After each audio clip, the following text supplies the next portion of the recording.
Good morning, good morning. We're gonna go ahead and get started in about 30 seconds. Want to make sure everyone has an opportunity to log on.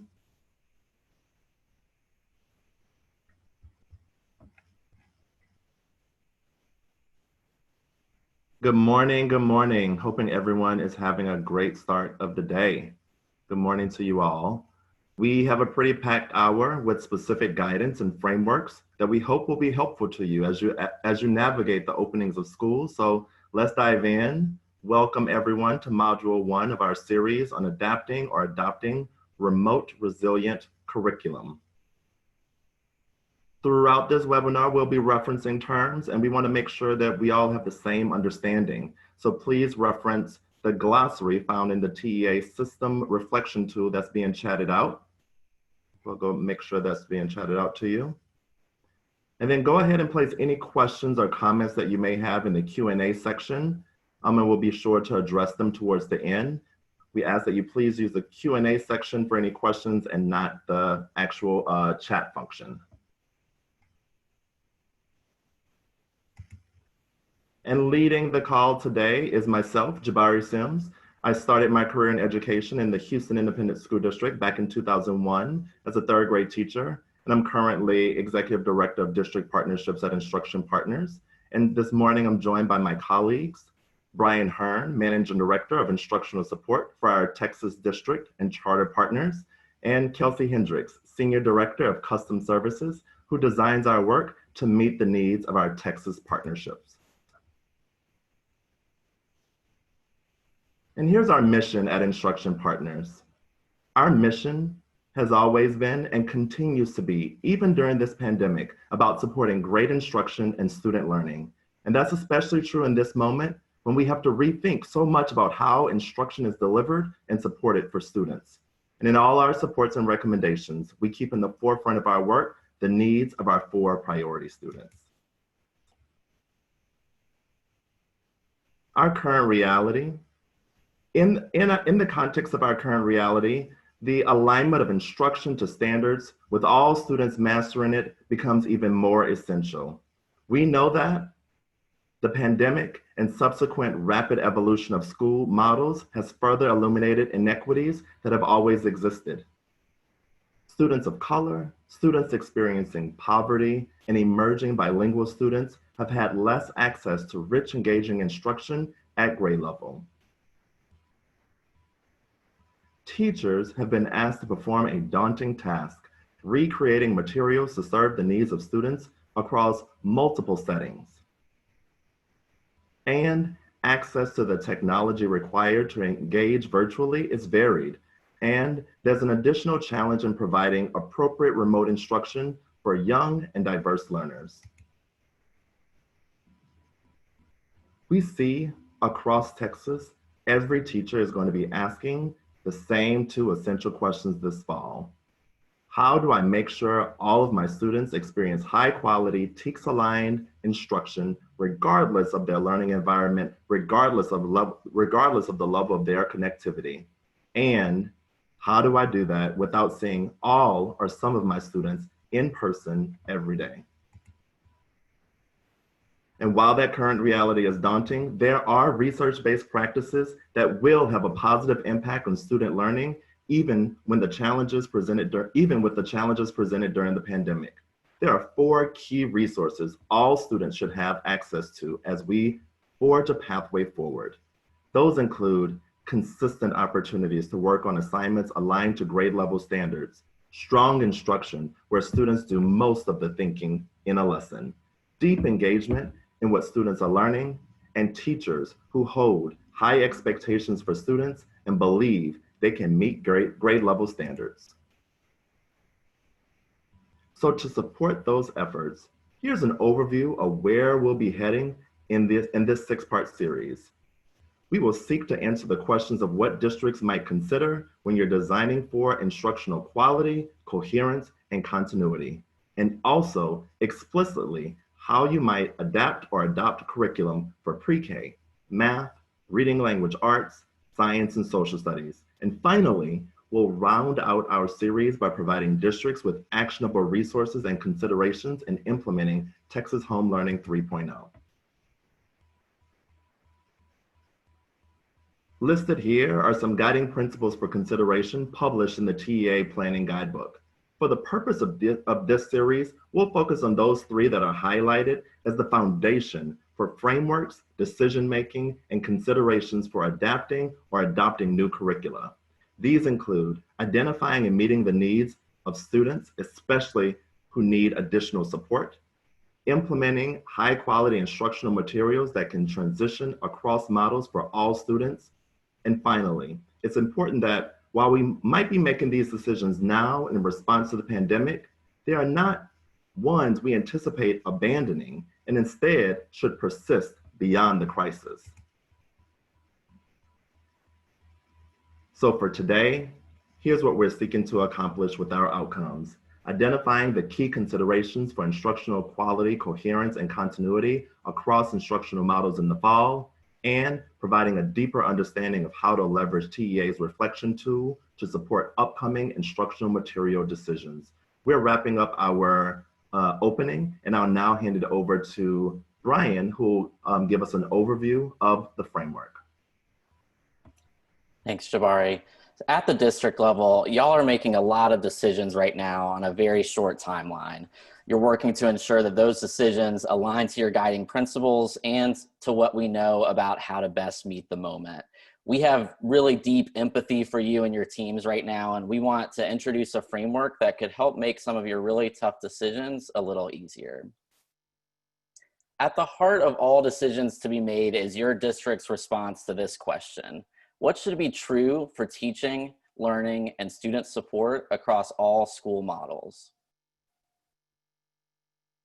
As we've worked with districts across the state of Texas, we found a set of aspirations that are common. And these are some sample aspirations for the student experience with an emphasis on students in our priority groups. First priority and aspiration, students having regular touch points with teachers and other staff to check in on their basic and academic needs, social and emotional well-being, and support for dealing with trauma that they may have experienced during the pandemic. The second, students having regular touch points with their classmates to build that school community that you all desperately want to build in your communities. The third, students engaging in learning experiences targeted to their needs and the most important work of the grade and as defined by the TEKS. And fourth, students being provided with flexible, meaningful learning experiences. And the key to these aspirations is the common experience desired for students across your instructional models. So as districts are designing for instructional quality, coherence, and continuity, TEA has provided three key issues as a suggested area of focus: high quality instructional materials, diagnostics and progress monitoring, and building educator capacity. The first is our main topic over this series: high quality instructional materials. And it's important that we ground in a common definition of what we mean by high quality instructional materials. Here's a sample checklist that can help y'all evaluate your current curricular materials, as well as define what we'd want to see in our materials to meet the needs of remote learning. The first, TEKS-aligned content. Second, support for all learners, including students with disabilities and emerging bilingual students. Third, support for content connections. Fourth, built-in progress monitoring. And fifth, support for educators, including support for students' unfinished learning. These 5 components are the bedrock of all high-quality instructional materials, regardless of context. However, we know that the learning disruption that will occur as students move in and out of learning scenarios could be significant, and it is likely going to be a routine feature of the 2020-2021 school year. And so to maximize student learning in spite of this difficult context, materials also need to include usability both on campus and in a virtual remote setting, and then usability and additional support for families. A high quality curriculum addresses these 7 requirements, and the last 2 are even more critical in our current reality. So let's put this simply. High quality instructional materials are more than just a scope and sequence. They include coherent unit and lesson level guidance for educators. We know that scope and sequences are a part of high quality instructional materials, but they're not the end of it. Texas Home Learning 3.0 and others meet these requirements, and the Texas Resource Review is a good place to turn to find out more information about quality. We also want to make sure we name exactly what we're referring to when we talk about unfinished learning. Most simply, it's prerequisite knowledge or skills that students need for future work that they haven't yet acquired. I know you know that every year there are students who require support in addressing unfinished learning, and it's likely top of mind for many of y'all as you expect the challenge will be felt more predominantly in this upcoming school year. All too often, unfinished learning leads to remediation or pull-out intervention that only serve to further isolate students and impede their access to rigorous, engaging, grade-level TEKS content, which is similar to what you see in the top graphic, where the first 9 weeks of school are used to teach last year's content. Instead, we can think about unfinished learning in context, keeping the focus on grade-level TEKS content and rigor, and addressing unfinished learning with just-in-time supports, as you can see in this second graphic. I'm a big math nerd, so let's put this into context with a math example. If I were a 7th grade math teacher, I would not want to reteach everything about fractions in the first 9 weeks, just in case they need it when learning slope. For slope, students only need to use the specific use of fractions to represent ratios. And I would use the slope ratio of change in y over the change in x to teach what is needed about slope as a just-in-time support. When we dig in more deeply over the course of these modules about how you can adapt your curricular scope and sequences by each content, this is the approach that we'll take: managing the unfinished learning and instruction from COVID closures in the context of current grade level TEKS expectations. High quality instructional materials can solve for the many challenges that we face this spring. One challenge that we heard from educators across the state of Texas was that teachers who were developing their own curriculum had a really difficult time adjusting to remote learning this spring. High quality instructional materials can alleviate the burden of designing lessons so that teachers can focus more on how to adapt their curriculum to work in both in-person and remote settings. And they can also better support students with diverse needs. A second challenge was that leaders needed to navigate multiple sets of resources to support teachers. High quality instructional materials can make it easier for principals and coaches to support teachers despite the changing scenarios for teaching and learning.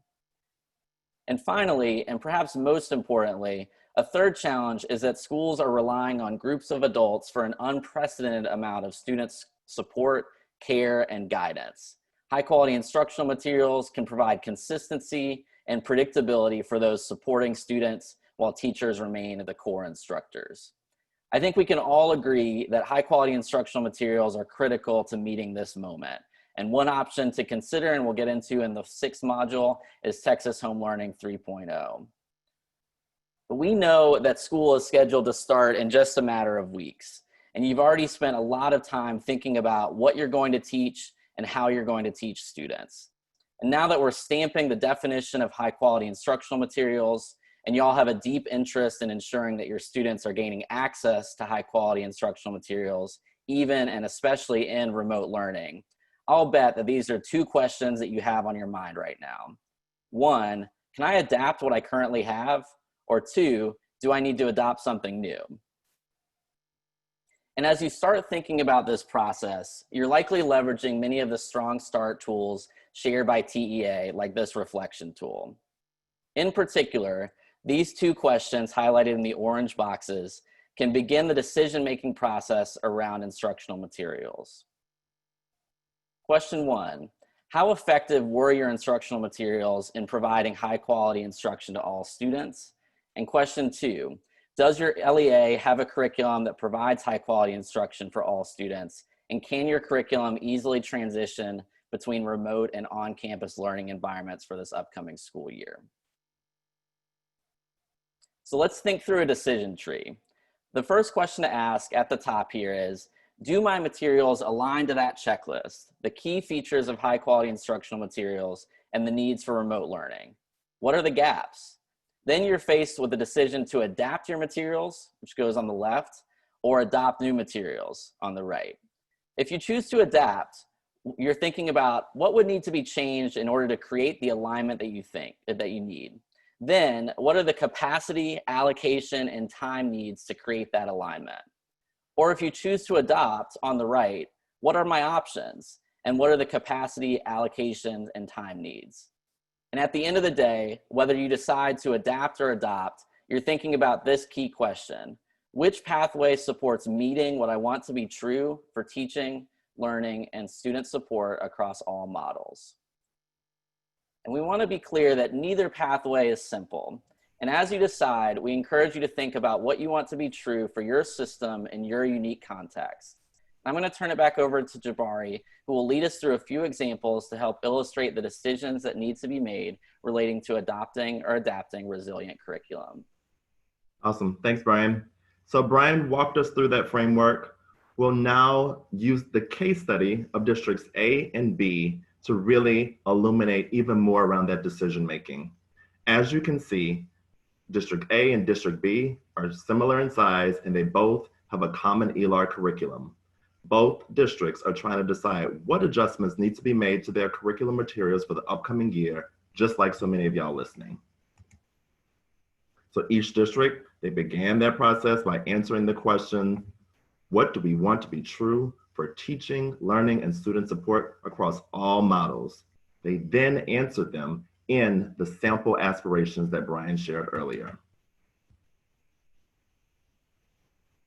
They next leveraged the checklist of high quality instructional materials that we saw earlier to guide their decision-making to adapt or to adopt.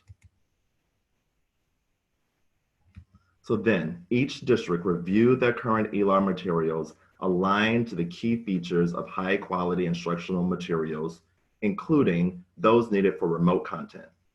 District A on the left found 2 gaps: the inclusion of progress monitoring and addressing unfinished learning. District B on the right found a similar gap in addressing unfinished learning, but also found their curriculum, based on their reflections from the spring, was not usable for both on-campus and remote instruction without a significant lift for teachers. In the spring, teachers in District B spent countless hours working to modify resources to meet the needs of remote learning with limited success. They realized in the spring that their current materials were really best designed for in-person settings and does not adapt without a lot of work to remote settings. So each district then tried to figure out what they would need to do to create that alignment. Both in districts A and B for unfinished learning, they prioritize actions that align to a continued focus on grade level instruction through the use of those just-in-time scaffolds, and included actions around training leaders and teachers on the approach and providing ongoing supports. District A then dove into progress monitoring, deciding they would need to create common assessments aligned with curriculum materials and provide guidance on student work and feedback. For District B, they had a different gap to address altogether and identified the following actions to ensure their materials were usable both on campus and for remote instruction.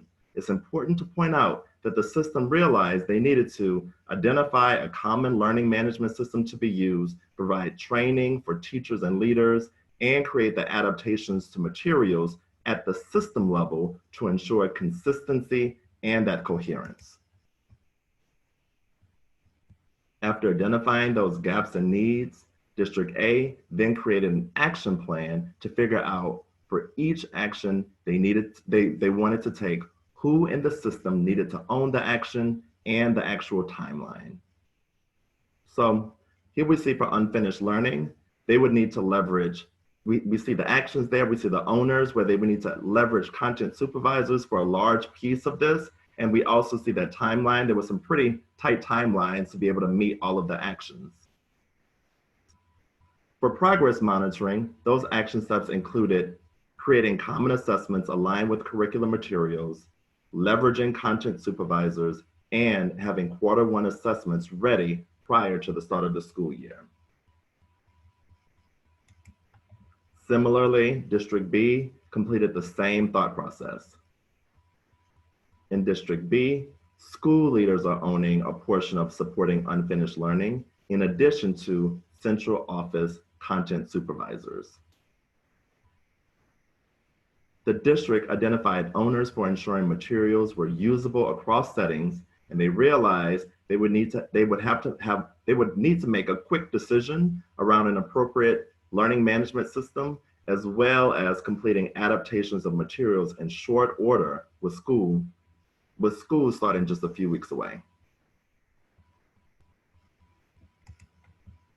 So here's what we see of some of the main considerations districts needed to make in that decision-making process. After identifying owners and timelines in those first two bullets, District A and B considered the following. Does pursuing this option take people away from another high priority decision or action? Which priority is more essential?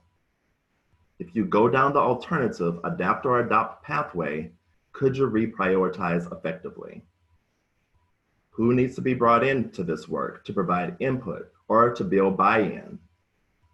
Does the bandwidth, personnel, and time exist to implement this pathway? So here are the decisions that they made. District A decided that they have the capacity to adapt their materials as the adaptations would allow them to meet all of their aspirations. District B, however, realized that adapting their materials would take all of their capacity of their content supervisors and then some to adapt those materials to be usable across instructional settings. The district realized through the input of teachers, leaders, and community members that they would rather prioritize content supervisor time and expertise elsewhere. District B decided they would move forward to adopt a new set of ELAR materials that met all the requirements of high quality instructional material, including being usable across instructional settings. In this case, the district decided to adopt Texas Home Learning, since this was an option that accounts for all the concerns District B had, including bandwidth. So we see, based on the current curriculum, we see that they came to different conclusions about the best needs for their districts.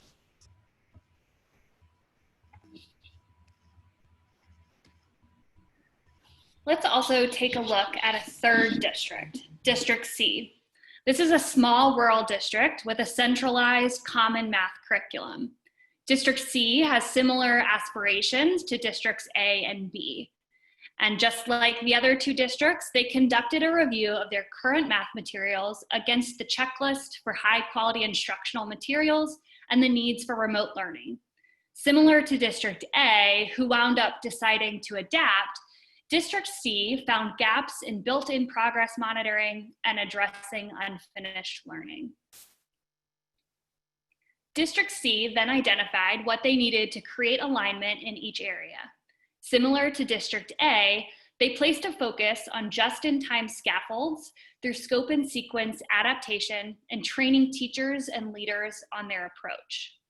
They decided, for progress monitoring, that they would create common assessments and provide guidance to schools on student work analysis and a cadence for feedback to students.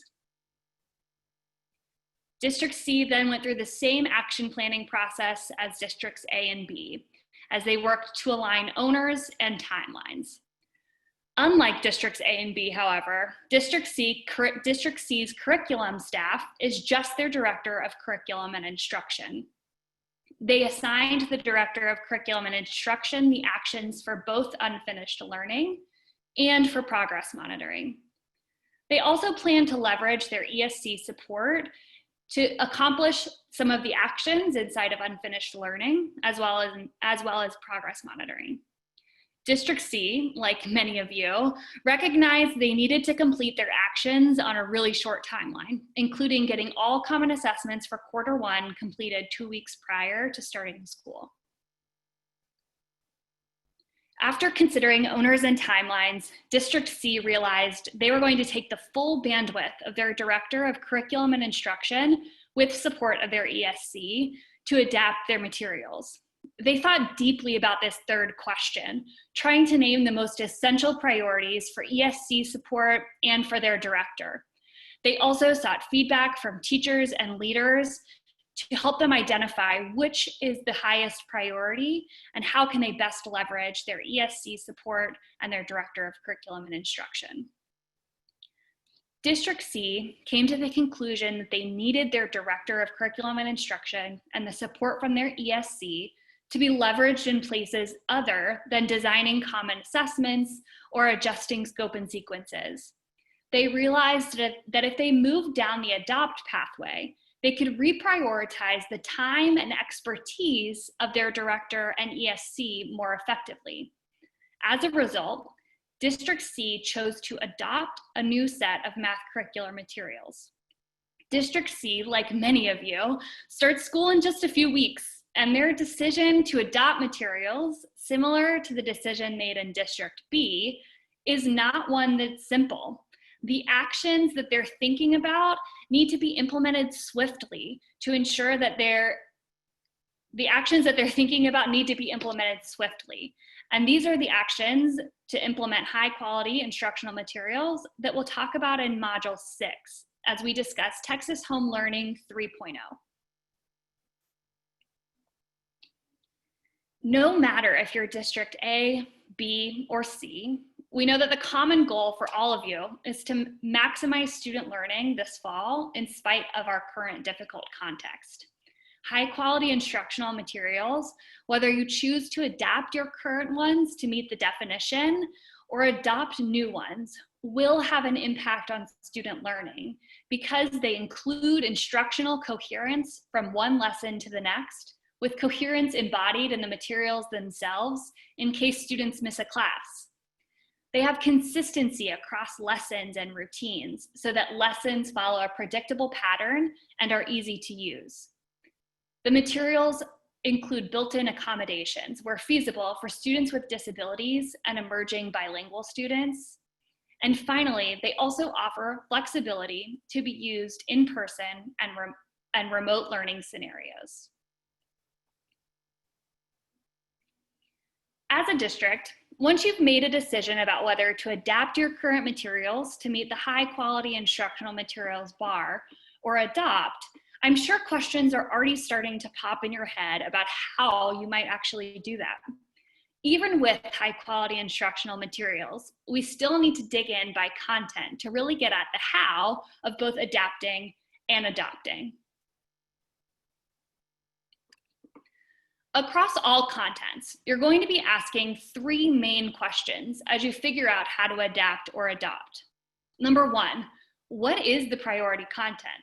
Number two, how will we manage prerequisite knowledge appropriately in the context of that content? And three, how will we figure out what about our content works for remote instruction?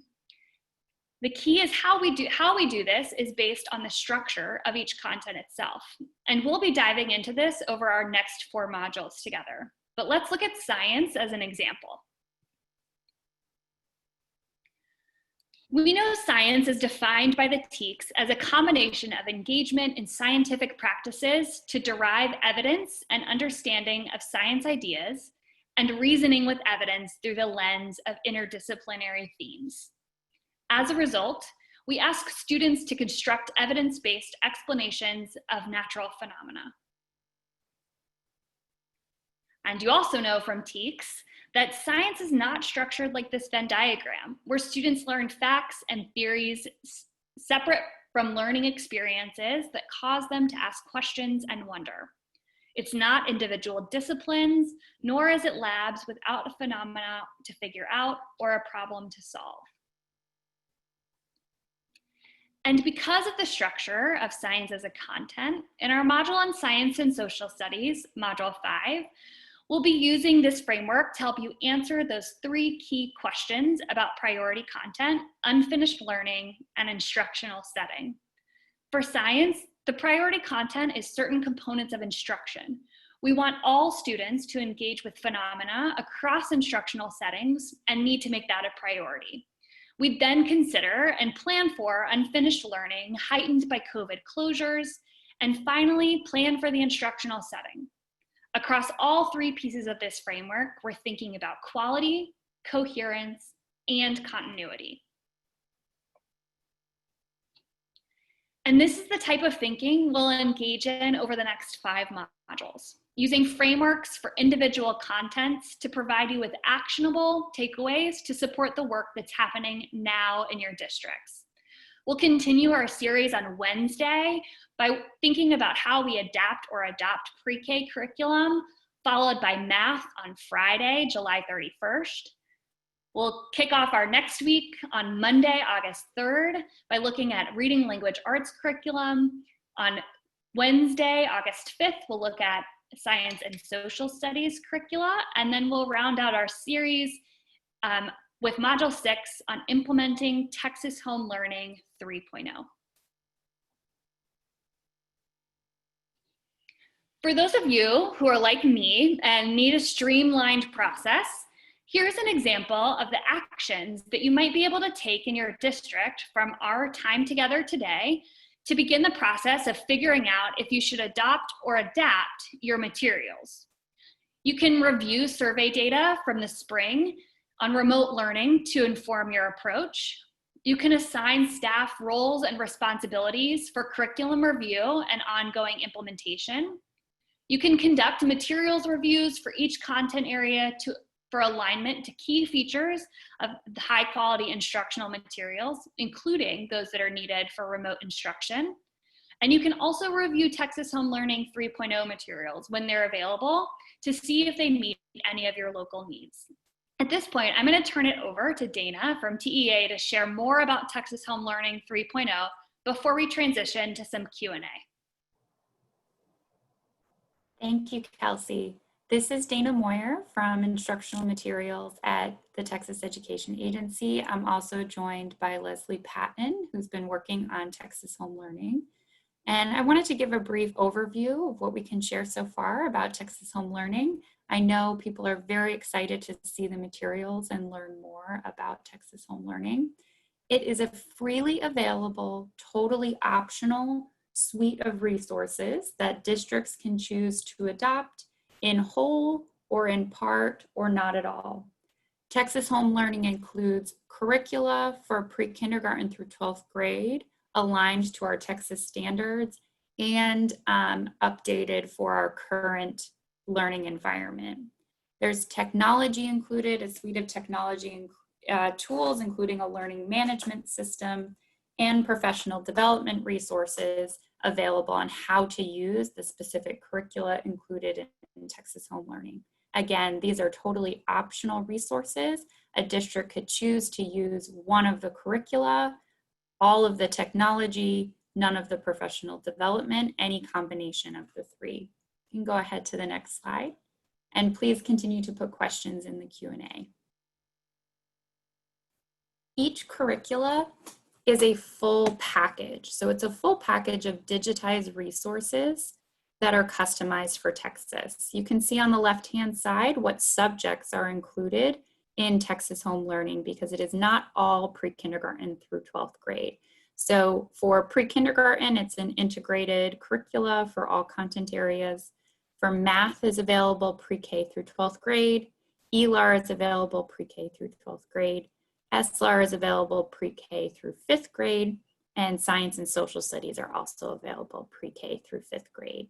And as a note, the ELAR materials include foundational skills in phonics in K2.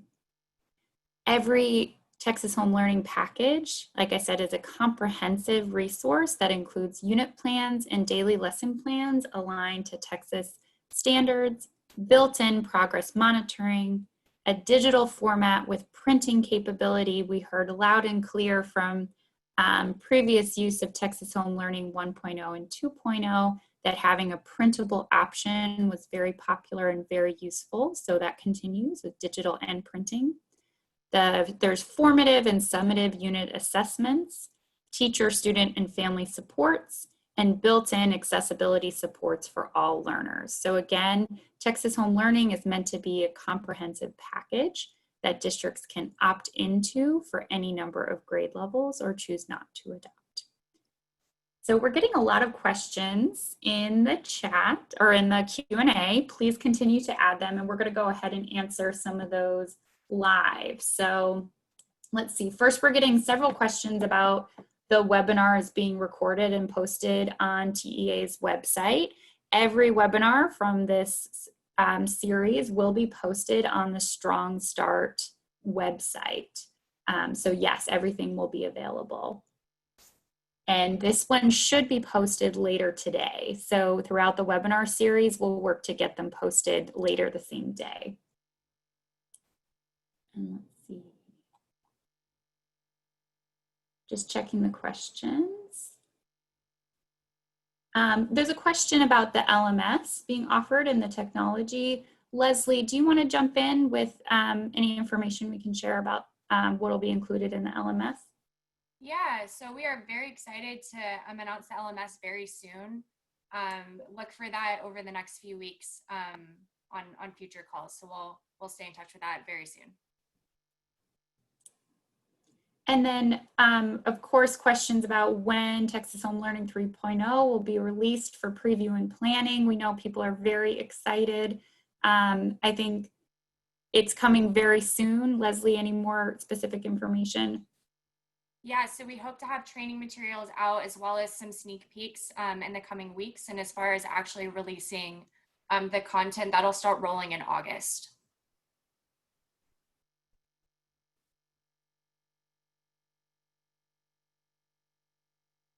Are any of the science materials available in Spanish? Yes, I can get back to you all about if it's fully in Spanish. I believe it is, but for sure it'll have specific trans-adapted parts as well as translations. Running through these, feel free to jump in on any of these as well, Leslie. And if we can't get to all of your questions today, we'll absolutely follow up on those. We're getting specific questions about which LMS and which platform. And again, we can't share that information just yet, but very, very soon we'll be able to share that information.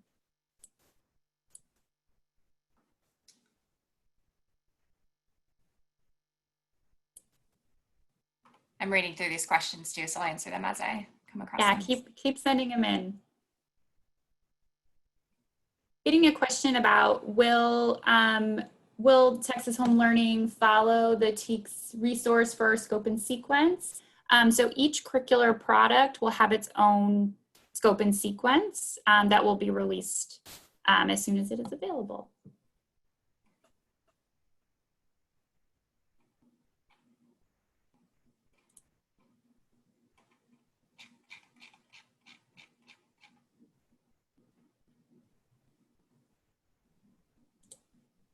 Let's see, I see one for our science and social studies only to 5th grade. Are they offered for secondary? So not right now. We hope to add that throughout the school year, but as for now, it's just K through 5 for science and social studies.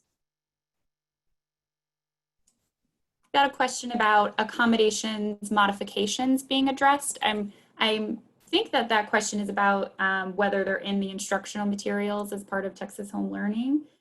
So Texas Home Learning does include integrated supports for all learners. So there will be some accommodations and modifications included in the instructional materials. Please add another question if that didn't fully answer your question.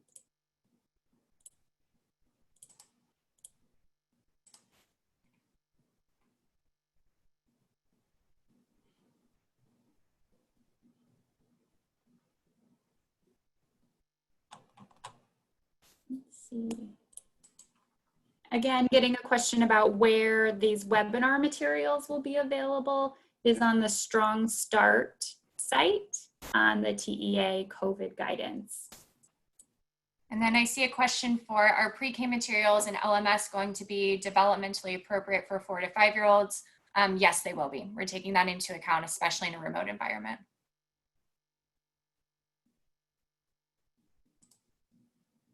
Got a question about how are districts finding out whether their students want printed versus digital? That's a great question. I know that a lot of districts are sending out surveys to families, likely have done this already or are sending out another round of surveys. And I think that's where if you know, in your local context, if you are deciding to offer, you know, different options and a family wants to opt into print or digital, and that's something that you choose locally that you can do. I would say sending out a survey to find that information from families might be a good recommendation. But again, Texas Home Learning will have printable and digital options if that is materials that your district chooses to adopt.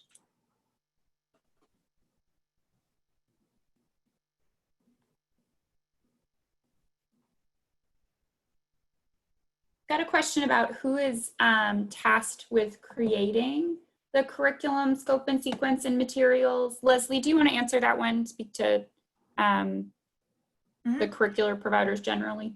Yeah, we can't release who it actually is, but these will be different vendors that we're working with to develop the scope and sequence and materials. So ultimately it is the vendor's call there. And so these are full, you know, full curricula, full year-long curricula. Yes, correct. It'll have everything from assessments, lesson plans, unit plans, progress monitoring capabilities, the whole deal. Got a question that I really appreciate because in education, we often have a lot of acronyms. What does LMS stand for? That is the Learning Management System. So that is the technology that's used to integrate the instructional materials. It can include attendance and progress monitoring, depending on the depth of your learning management system.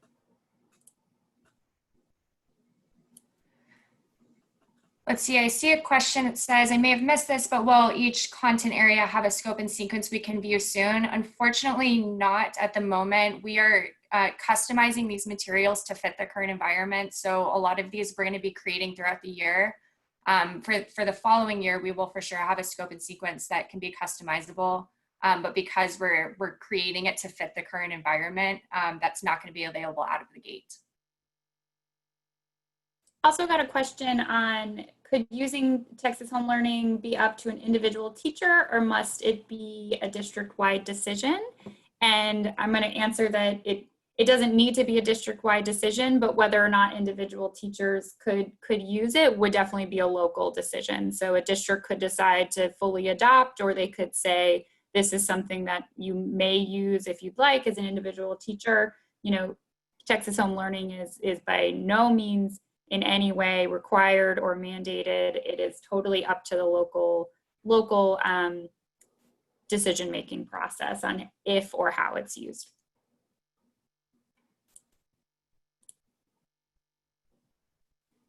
Got a question about, will new resources be added throughout the year in Texas Home Learning? Great question. So as Texas Home Learning comes out, it'll be unit by unit. So unit 1 will come, you know, pretty soon, and then each unit will come following that on a cadence before you would need to teach it.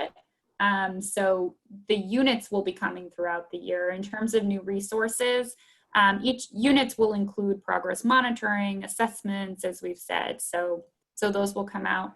There will also be professional development resources, so implementation supports for using Texas Home Learning. So that would be additional resources related to Texas Home Learning. Then I see a question for, does Texas Home Learning include instructional videos on content? For a lot of the products, yes. I can't say that's true for all of them, but a lot of them do include at least guidance for videos or short videos that'll be created and customized for Texas.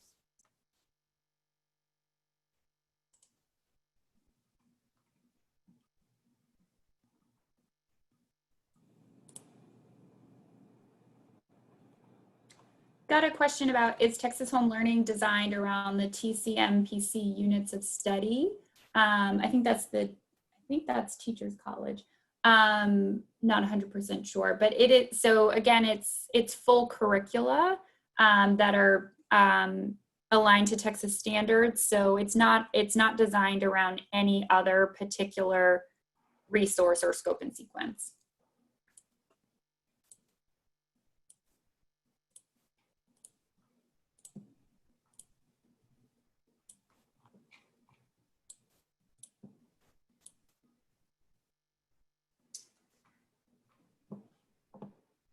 Let's see, a question for Will Texas Home Learning have recommended accommodations and modifications for SPED, ESL, and dyslexia? Yes, it will.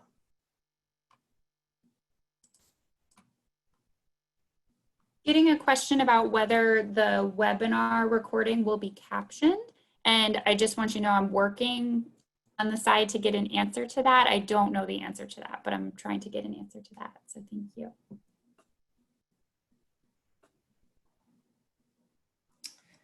Let's see, a question saying, will the resources be interactive online or available online for printing? Both. And it depends on the subject area. Some of them are a little bit different. So some are interactive and digitally native, and some are more digitized, where it can also be used in an online format. But across the board, all of them will have printing capability as well.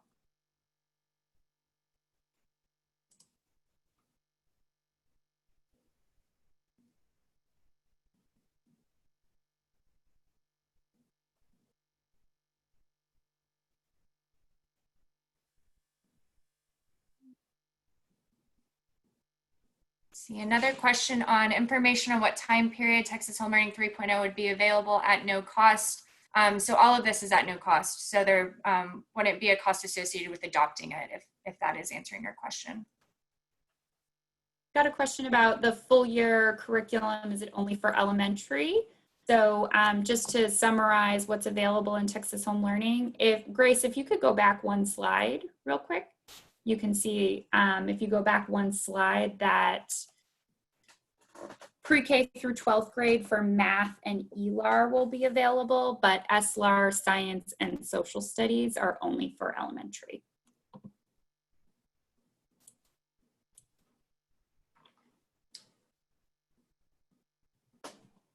Question asking, does Texas Home Learning include resources for any CTE? Unfortunately, no. Just core courses for now. Getting a question, is there a cost for the materials, or are they free to districts to use?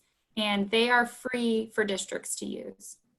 That includes the curriculum, the LMS, and the professional development resources. So those are free to use.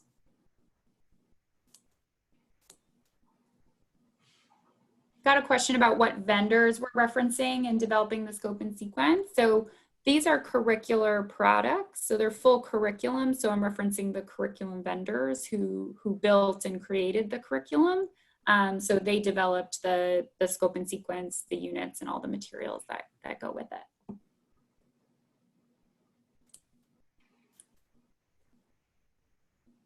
Another question about, will TEA audit the engagement data, minutes per student, from the LMS, or will it be left to the district?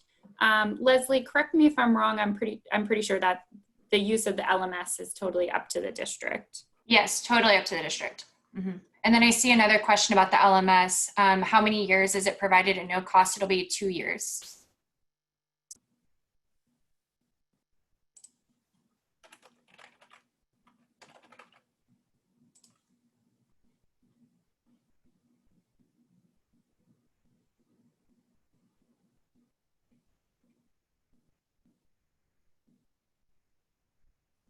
Got a question about what curriculum company is being used for pre-K.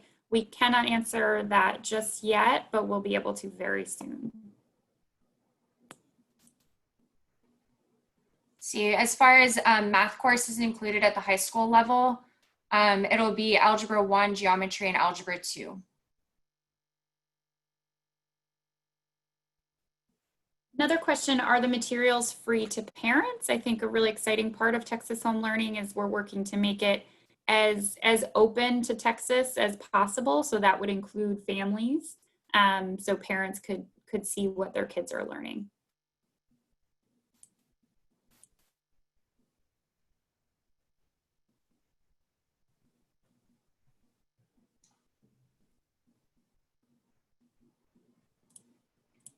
See, another one about the time period. So how long will Texas Home Learning be free to districts?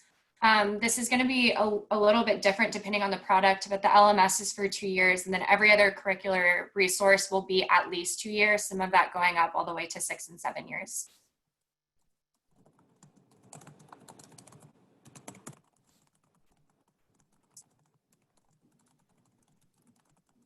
I see a question too. Will parents have access to the assessments and answer keys? Texas Home Learning is truly still to be facilitated by a teacher.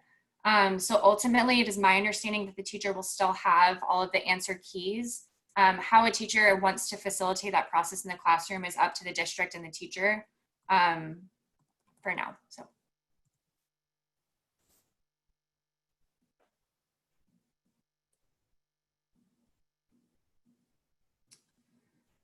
Question saying, how will we be informed when the Texas Home Learning 3.0 will be available?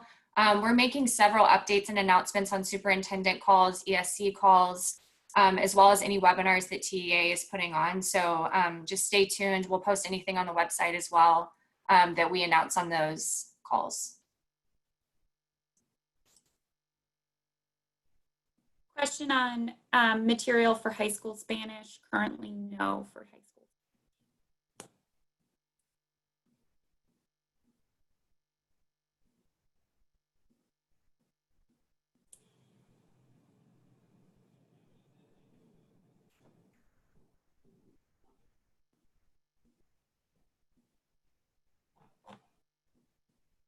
Thank you for all your questions and for your patience.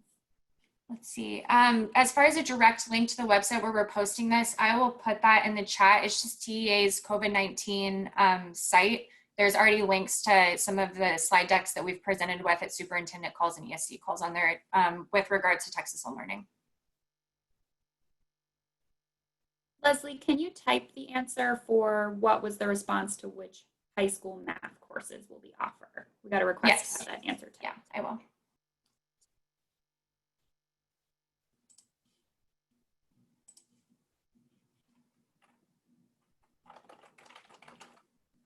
Question on, will direct instruction videos be provided through Texas Home Learning? I'm not sure the answer to that one because, again, as Leslie said, it is Texas Home Learning still is intended to be facilitated by a teacher, but there are lots of adaptations to be used in a remote environment. So I think potentially some of the curricula could have direct instruction videos, but that's not a requirement that they include that.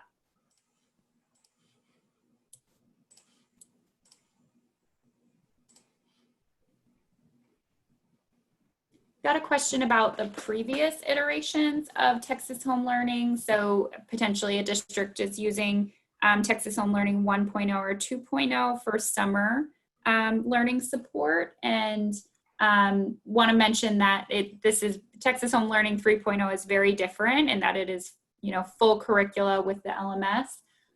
But if you have specific questions about Texas Home Learning, looking for answer keys in this question, you can email Texas Home Learning at tea.texas.gov.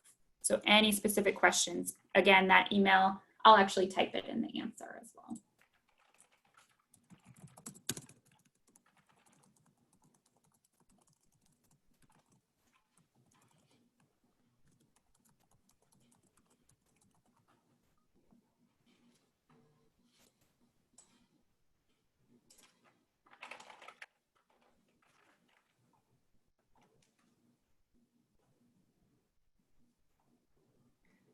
I've got to double check on Texas Home Learning is available for elementary and Spanish for all core subjects. Leslie, double check me. It's available. There is SLAR for K-5. The pre-K will be in Spanish. And can you double check with me on math, science, and social studies, Leslie? Yes, those will all have heavy components of translations or adaptations for K through 5.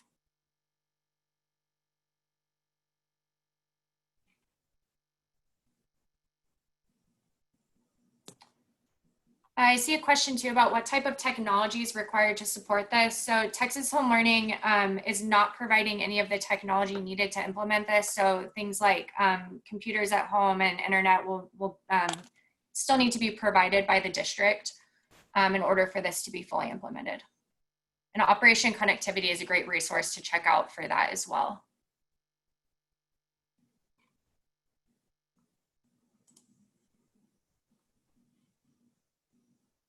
Got a question. Are there general time allotments for each lesson or module for K-5 science, or does it vary? I think that the materials themselves will provide recommended amounts of time to teach the lesson. Is that correct, Leslie? Yes, it is.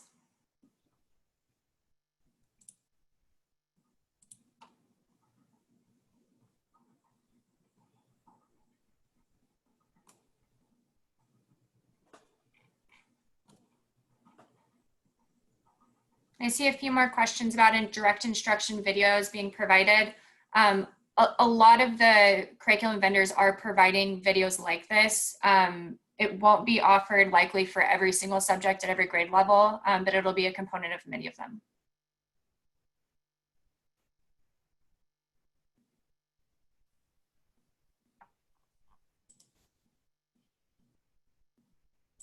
Got a question about if a district is currently using a different LMS than what is chosen by TEA, can Texas Home Learning be used? Will it work with a different LMS? Leslie, can you answer that one? Yeah, hold on, let me reread the question. Yes, so the curricular components stand apart from the LMS.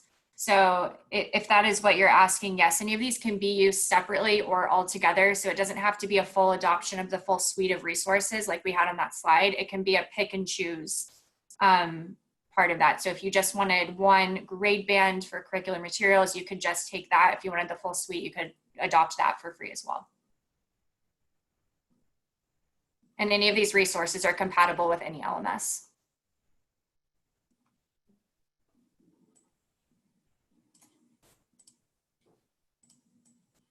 I think, Dana, we have time for one more question. Great. I guess I'll answer. We're getting a lot of questions related to the TEKS resource system, and I will answer. There'll be more information to come on that.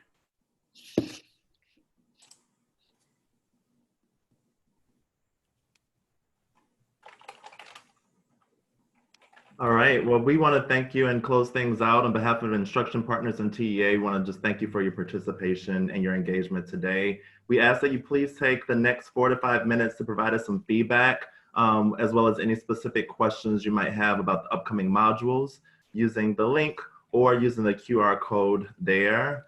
We really appreciate your feedback, and we can incorporate that across the next 5 modules that we will have. And finally, you can find the recording of today's webinar along with the Strong Start Reflection tool on the TA's Strong Start webpage. We will add that to the chat as well. And with that, we thank you so much for joining and hope that you continue to have a really great morning.